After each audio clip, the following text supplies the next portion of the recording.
هەندێک جار هەیە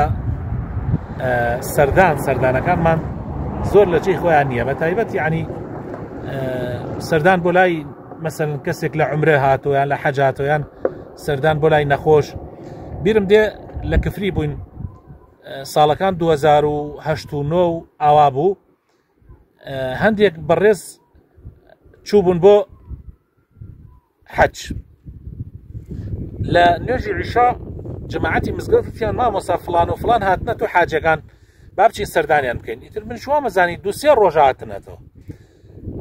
کاتێک چوینە ماڵ یەکێکیان تومەز کابرا بەر لە ئێمە بە چارەکێ 20 دقە گەیشتۆتە ماڵ، بەر لە ئێمە بە چارەکێ 20 دقە گەیشتۆتە ماڵ. ڕۆیشتینە ماڵ هەستمان کرد بووە جەو مناسب نییە و دانیشتین قەرەباڵغ یعنی تقریبا نزگەی 10 زەلام دانیشتین. پاش تقریبا چارەکێ 20 دقە ئەمجا کابرای حاجی فەقیرە هات بۆ لامان. تومەز کابرا لە حەماما بووە، لە حەماما بووە و 10 دقە چارەکێ پێش وەخت گەشتۆتە جێ و حاڵی زۆر ناخۆش بوو لە هیلاکی و ماندووبوون و ئێمەش ڕۆیشتین بان سەریمان گرتووە.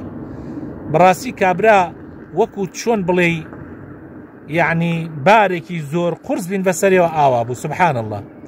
یعنی خۆشەویستەکانم کابرا لە حەج دێتەوە یان لە عومرە دێتەوە یان هەر مناسبەتێک یان هەر نەخۆشە ینی لە شوێنێک ئەیهێننەوە لە دکتۆر، یعنی پێویست ناکات تۆ هەر ئەو ڕۆژەیەک سەر بشەبان سەری مەجای پێ بدە.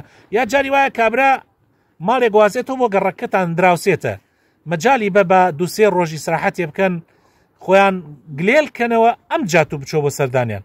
بەڕاستی بەو شێوازە باشە، بەو شێوازە جوانترە و پاکترە و ڕێکوپێکترە بێ ئەوەی کابرا ئیزعاج بکەی، بێ ئەوەی کابرا تووشی ئیحراجی بکەی.